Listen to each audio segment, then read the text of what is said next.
magluto po tayo ng clamshell or imbaw with malunggay. Yan, sa mainit na kawali, naglagay tayo ng mantika, guys. Painitin.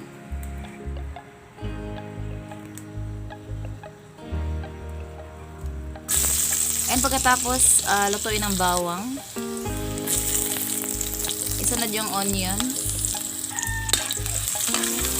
Ayan, lutuin lang natin siya, guys. Hintayin natin na maging brown.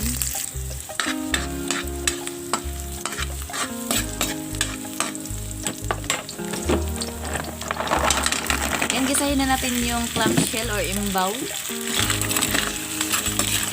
Mas masarap kasi siya, guys, pag ginigisa.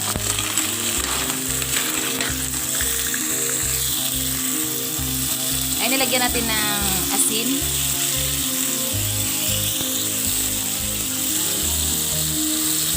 Sunod, nilagyan ko ng bitsin, guys, kasi gusto ko yung may bitsin.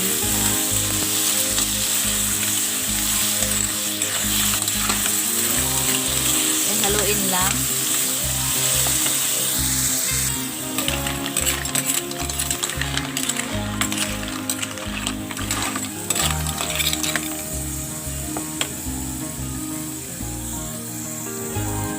Yan, nilagyan ko siya ng tubig para may sabaw siya, guys.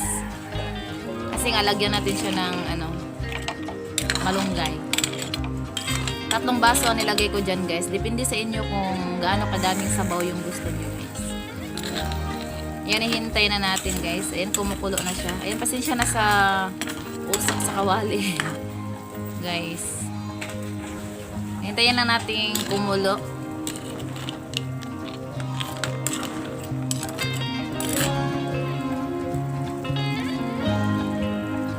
Yan, naglagay din ako ng guys, tanglad sa Bisaya or lemongrass.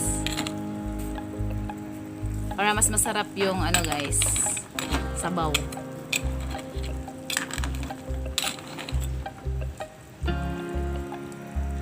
Yan, pasensya na talaga sa usok, guys, sa kawali.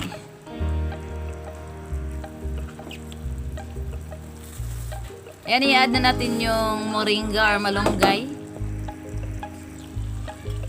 Kahit walang malunggay, guys, masarap din yan. Yan, itry nyo yan, guys. Napaka-sulit, napaka-sarap at napaka-healthy.